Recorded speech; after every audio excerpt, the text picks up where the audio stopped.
Hello guys, आप लोग कैसे हैं। आज हम लोग राष्ट्रीय आशा मेधा छात्रवृत्ति परीक्षा के ज्योग्राफी के महत्वपूर्ण प्रश्नों को लेंगे जो आपके आगामी परीक्षा के लिए काफी महत्वपूर्ण है। ठीक है, आज हम लोग उन सभी प्रश्नों को लेंगे जो पिछले प्रीवियस ईयर में पूछे जा चुके हैं और आगामी परीक्षा के लिए भी काफी महत्वपूर्ण है। चलिए आज शुरू करते हैं। आज का पहला क्वेश्चन है, स्लेट से किस रूपांतरित चट्टान का निर्माण होता है। यानी आपका स्लेट से किस रूपांतरित चट्टान का निर्माण होता है। ऑप्शन ए में क्या है, सीलस्ट, ऑप्शन बी में क्वार्टजाइट, ऑप्शन सी में नाइस, ऑप्शन डी में क्या है, नीस। इसका करेक्ट आंसर आपका ऑप्शन नंबर ए, सीलस्ट। ठीक है, स्लेट से किसका निर्माण होता है, सीलस्ट का निर्माण होता है। ठीक है, अब हम नेक्स्ट क्वेश्चन की ओर चलेंगे। ठीक है, नेक्स्ट क्वेश्चन क्या है, देखिए, भारत को कितने भूकंप तीव्रता वाले क्षेत्रों में बांटा गया है। भारत को कितने भूकंप तीव्रता वाले क्षेत्रों में बांटा गया है। ऑप्शन ए में 4, बी में 5, ऑप्शन सी में 6, ऑप्शन डी में 7। इसका करेक्ट आंसर आपका जो ऑप्शन नंबर ए 4। देखिए, वर्तमान समय में 4 भागों में बांटा गया। पहले भारत में जो भूकंप को जो है 5 क्षेत्रों में बांटा गया था। ठीक है, लेकिन अभी वर्तमान समय में जो है 1 और 2 को, जोन 1 और 2 को मिला के 2 कर दिया गया है।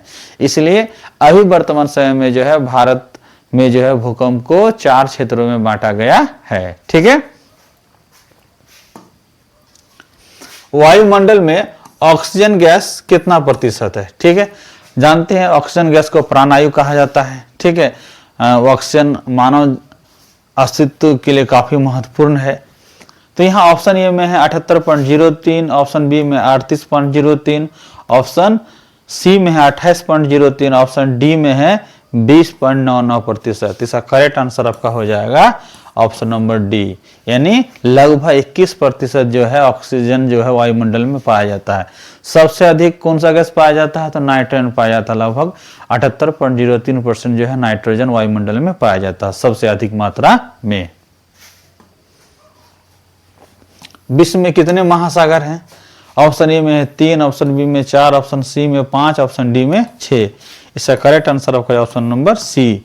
ऑप्शन नंबर सी जो है इसका करेक्ट आंसर है, 5 महासागर पाया जाता है। फिर देखिए, निम्नलिखित में से कौन प्राकृतिक पर्यावरण के तंत्र हैं। ठीक है, ऑप्शन ए में जल, ऑप्शन बी में मकान, ऑप्शन सी में सड़क, ऑप्शन डी में बाग। इसका करेक्ट आंसर आपका हो जाए ऑप्शन नंबर ए, जल। ठीक है, अब देखिए, पर्यावरण का संरक्षण किया जा सकता है। ऑप्शन ए में पौधारोपण के द्वारा, ऑप्शन बी में क्या, पेट्रोलियम के कम उपयोग के द्वारा, ऑप्शन सी में है उपयुक्त दोनों, ऑप्शन डी में इनमें से कोई नहीं। इसका करेक्ट आंसर आपका ऑप्शन नंबर सी। ठीक है, यानी पौधारोपण के द्वारा ही पर्यावरण संरक्षण कर सकते हैं। और पेट्रोलियम या खनिज तेल का अगर हम कम उत्पादन करेंगे तो वायुमंडल में कार्बन डाइऑक्साइड की मात्रा कम होगी। ठीक है, इससे भी पर्यावरण संरक्षण होगा। इसलिए आपका ऑप्शन नंबर सी जो है वो करेक्ट आंसर है, उपयुक्त दोनों। अब हम नेक्स्ट क्वेश्चन को चलते हैं। लद्दाख में पाया जाने वाला महत्वपूर्ण जानवर क्या है। कौन ऐसा जानवर है जो लद्दाख में पाया जाता है। आप लोग जानते हैं लद्दाख एक पहाड़ी इलाका है, उसके बाद वहाँ हमेशा जो एक तरह से क्या है कि हमेशा सालों भर जो है ठंड पाया जाता है लद्दाख में। ठीक है, तो ऑप्शन के में हिरन, ऑप्शन बी में ऐक, ऑप्शन सी में पांडा, ऑप्शन डी में शेर। इसका करेक्ट आंसर आपका ऑप्शन नंबर बी, याक। लद्दाख जैसे क्षेत्रों के लिए याक जो पशु है वो काफी उपयोगी है। चिपको आंदोलन फैला हुआ था। ठीक है, ऑप्शन ए में राजस्थान और मध्य प्रदेश में, ऑप्शन बी राजस्थान पंजाब में, ऑप्शन सी आपका है गुजरात और महाराष्ट्र में, ऑप्शन डी गुजरात एवं राजस्थान में। इसका करेक्ट आंसर आपको ऑप्शन नंबर ए, राजस्थान एवं मध्य प्रदेश में पाया जाता है। ठीक है, पुनः नेक्स्ट क्वेश्चन को चलते हैं। बिहार में तेल शोधा कारखाना कहाँ स्थित है। इनमें से कहां पर जो है तेल शोधा कारखाना बिहार में है।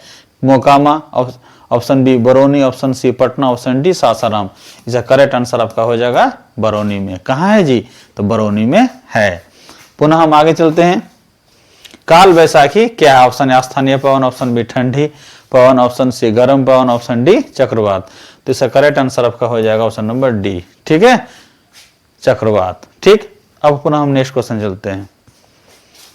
सूर्य के चारों ओर पृथ्वी के भ्रमण गति क्या कहलाती है। जब यानी पृथ्वी सूर्य के चारों ओर एक चक्कर घूमती है तो उसको क्या कहते हैं? ऑप्शन ए में है घूर्णन, ऑप्शन बी है परिक्रमण, ऑप्शन सी में है झुका, ऑप्शन डी में गुरुत्वाकर्षण। इसका करेक्ट आंसर आपका ऑप्शन नंबर बी परिक्रमण हो जाएगा। इसका करेक्ट आंसर क्या है? ऑप्शन नंबर बी परिक्रमण। ठीक है, और परिक्रमण के कारण ही ऋतु चक्र होता है। बालू पत्थर से किस रूपांतरित चट्टान का निर्माण होता है? ठीक है, ऑप्शन ए में क्या? Quartzite, option B slate, option C संगमरमर, ऑप्शन डी नीस। इसका करेक्ट आंसर हो जाएगा ऑप्शन नंबर ए, क्या हो जाएगा? क्वार्टजाइट। इसका करेक्ट आंसर क्या आपका हो जाएगा? क्वार्टजाइट। ठीक है, अब हम नेक्स्ट क्वेश्चन की ओर चलेंगे। ऋतु चक्र का कारण क्या है? इसमें से कौन सा कारण है जिसका कारण ऋतु चक्र होता है? ऑप्शन ए में पृथ्वी का घूर्णन, ऑप्शन बी पृथ्वी का परिक्रमण, ऑप्शन सी पृथ्वी का गुरुत्वाकर्षण, ऑप्शन डी पृथ्वी का गोलाभीय आकार। इसका करेक्ट आंसर आपका ऑप्शन नंबर बी, क्या हो जाएगा? पृथ्वी का परिक्रमण। पृथ्वी के परिक्रमण के कारण ही ऋतु चक्र होता है। ठीक है, दिन रात जो होता है वो पृथ्वी के घूर्णन के कारण होता है। ठीक है, अगर एक क्वेश्चन आ जाए, अच्छा बताइए दिन रात किसके कारण होता है? तो पृथ्वी के दैनिक घूर्णन के कारण। ठीक है, वायुमंडल का प्रधान गैस क्या है? इसका मतलब क्या है कि वायुमंडल में सबसे अधिक कौन सा गैस पाया जाता है, वही उसका प्रधान गैस हो जाएगा। ऑप्शन ए में क्या? ऑक्सीजन, ऑप्शन बी में देखिए कार्बन डाइऑक्साइड, ऑप्शन सी में नाइट्रोजन, ऑप्शन डी में ओजोन। इसका करेक्ट आंसर आपका हो जाएगा ऑप्शन नंबर सी नाइट्रोजन। वायुमंडल में सबसे अधिक जो है नाइट्रोजन पाया जाता है। कितना परसेंट? 78.03%। उसके बाद आपका पाया जाता है क्या? ऑक्सीजन। उसके बाद पाया जाता है आर्गन। ठीक है, वायुमंडल में कार्बन डाइऑक्साइड की मात्रा है 0.03% पाया जाता है। ठीक है, ये भी क्वेश्चन पूछा जा सकता है। अच्छा बताइए वायुमंडल में कार्बन डाइऑक्साइड गैस की मात्रा कितनी है? तो 0.03%। वायुमंडल में ऑक्सीजन गैस की मात्रा कितनी है? तो लगभग 21%, यानी 20.99%। उसको लगभग 21% बोल सकते हैं। वायुमंडल में सबसे अधिक कौन सा गैस पाया जाता है? तो नाइट्रोजन पाया जाता है। कितना परसेंट पाया जाता है? तो 78.03%। ये सभी महत्वपूर्ण क्वेश्चन है, आप इसको तैयार कर लीजिएगा। ठीक है, अब हम नेक्स्ट क्वेश्चन की ओर चलते हैं। विश्व में कितने महादेश हैं? विश्व में पूरे वर्ल्ड में जो है कितने कंटिनेंट है, कितने महादेश हैं? ऑप्शन ए में क्या है?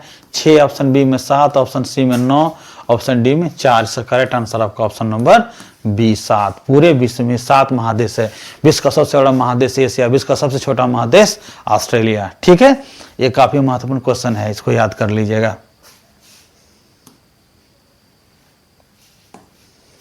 फिर नेक्स्ट क्वेश्चन क्या है? प्राकृतिक पर्यावरण का सबसे महत्वपूर्ण घटक कौन है? ठीक है, ऑप्शन ए में झील एवं तालाब, ऑप्शन बी घास का मैदान, ऑप्शन सी मरुस्थल, ऑप्शन डी वन। इसका करेक्ट आंसर आपका हो जाएगा 1। इसका करेक्ट आंसर क्या हो जाएगा आपका? 1। ठीक है, option number D is the correct answer. ठीक है, इसका करेक्ट आंसर क्या हो जाएगा आपका? Option number D is the correct answer. ठीक है, 1 हो जाएगा। अब हम नेक्स्ट क्वेश्चन की ओर चलते हैं। पर्यावरणीय निम्नीकरण का प्रमुख कारण क्या है? ठीक है, ऑप्शन ए में मानव स्थानांतरण, ऑप्शन बी हिम का पिघलना, ऑप्शन सी वन्य जीवों की अवैध हत्या, और ऑप्शन डी में है क्या?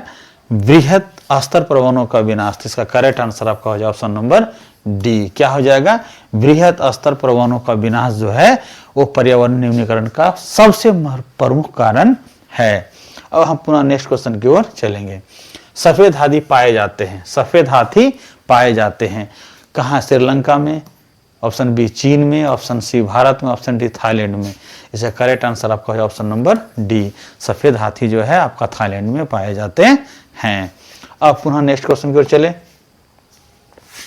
पोर्ट ब्लेयर राजधानी है, पोर्ट ब्लेयर जो है किसकी राजधानी है? ऑप्शन नंबर ए में है अंडमान निकोबार द्वीप समूह का, ऑप्शन बी में है दमन एवं द्वीप का, ऑप्शन सी गोवा का, ऑप्शन डी असम का। ऐसा करेक्ट आंसर आपका ऑप्शन नंबर ए। ठीक है, अंडमान निकोबार द्वीप समूह की राजधानी है पोर्ट ब्लेयर। ठीक है, गोवा का राजधानी पणजी, असम का राजधानी दिसपुर। ठीक है, अब हम नेक्स्ट क्वेश्चन की ओर चलेंगे। बिहार में विश्व प्रसिद्ध रेलवे कारखाना कहाँ स्थित है? Option A Munger, option B Jamalpur, option C Barauni, option D Katihar. इसका करेक्ट आंसर आपका हो जाएगा option number B Jamalpur. Jamalpur Munger में ही है, ठीक है, मुंगेर डिस्ट्रिक्ट में, और स्टेट का नाम हो जाएगा बिहार। बिहार में ही जमालपुर है। एशिया का सबसे बड़ा रेलवे वर्कशॉप जमालपुर में है। आम्ल वर्षा है क्या है? आम उत्पादन क्षेत्र में होने वाली वर्षा, ऑप्शन नंबर बी में है आम की फसल को बर्बाद करने वाली। ऑप्शन सी मानसून ऋतु के बाद की वर्षा। ऑप्शन डी मानसून के आगमन के पूर्व की वर्षा। इसका करेक्ट आंसर आपका हो जाएगा ऑप्शन नंबर डी, मानसून के आगमन के पूर्व की वर्षा को ही आम्र वर्षा कहा जाता है। ये सभी क्वेश्चन आपके राष्ट्रीय असंविदा छात्रवृत्ति परीक्षा के ज्योग्राफी के महत्वपूर्ण क्वेश्चन है। इनको आप एक बार जरूर देख लीजिएगा, जो आपके आगामी एग्जाम के लिए काफी महत्वपूर्ण साबित होंगे। धन्यवाद।